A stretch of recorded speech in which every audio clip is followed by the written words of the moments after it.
अस्सलाम वालेकुम दोस्तों, तुसी देख रहे हो हसीन पंजाब टीवी तो मैं तुहाडा मेज़बान अमीर हमजा। दोस्तों, सब तो पहले अपने चैनल हसीन पंजाब टीवी नूं करो सबसक्राइब ते नाल लगे बैल दा बटन दबाओ ताकि साडी हर नई आने वाली वीडियो साडे वीरां तक आसानी नाल पहुँच सके और तुसी वो वीडियो देखो सब तो पहले।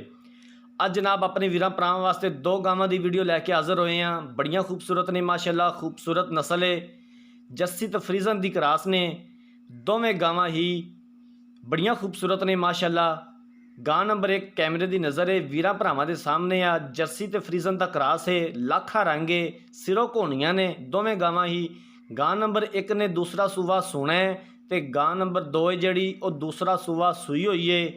बाकी कैमरामैन साहब तसल्लियां करावणगे। थन हवाना मेरे वीरां भरावां ने देखना है, बड़ा खूबसूरत लग्या माशाअल्लाह। थब्बे का हवाना है गां दे कोले, पूरा मुठ पर थान है और सोहणियां विल्लां ने थनां दे विच।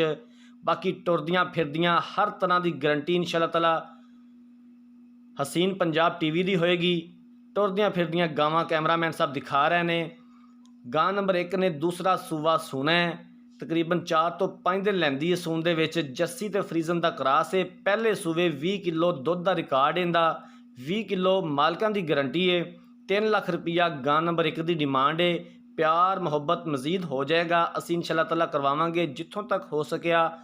बाकी वेल चंगी, कद सोहना, बरीक गावां ने दोवें गावां इस तरह ने जिस तरह के भैनां हुंदियां ने, बिल्कुल सेम टू सेम एक जैसा ही रंग, एक जैसा कद काठ है। गां नंबर 2 कैमरामैन साहब दिखा रहे हैं, दूसरा सूवा सूई हुई है, पिछे इहदे वच्छा है, तकरीबन 4 तो 5 दिन की सूई हुई है। इस टाइम इहदे कोले 20 लीटर दुध मौजूद है। ये भी गां जर्सी तो फ्रीजन च क्रास है। 3,10,000 रुपया इस गां की डिमांड है। दोवें गावां माशाअल्लाह बड़ियां ही खूबसूरत ने। कैमरामैन साहब तसल्ली करवावणगे, अच्छे तरीके नाल दिखावणगे। जिन्हां वीरां भरावां ने चैनल नूं सबसक्राइब नहीं किया, साडी खसूसी रिक्वेस्ट है कि चैनल नूं सबसक्राइब जरूर करना है, वीडियो नूं लाइक तो शेयर किया करो। हर रोज़ अपने वीरां भरावां वास्ते अच्छे तो अच्छा जानवर लैके हाज़र होईदा है। मेहनत करी दी है, कोशिश करी दी है कि अच्छे तो अच्छा जानवर लैके आइए। अल्हम्दुलिल्लाह दिखाईदा है, अपने वीरां भरावां नूं शौक पूरा करवाईदा है। बाकी गावां जनाब बड़ियां ही खूबसूरत ने। गां नंबर 2 का कैमरामैन साहब वच्छा भी दिखा दिया जे माशाअल्लाह। सील अशराफ ने, कद चंगा है, वेल चंगी है, दुध दियां नहरां ने। और मैं अगे भी दस चुकिया कि दोवें गावां इंज ने जिवें कि भैणां हुंदियां ने। गां नंबर 2 का कैमरामैन साहब वच्छा दिखाया जे, आ इहदा वच्छा जी। तकरीबन 4 तो 5 दिन की गां सूई हुई है। इस टाइम इहदे कोले 20 लीटर दुध मौजूद है।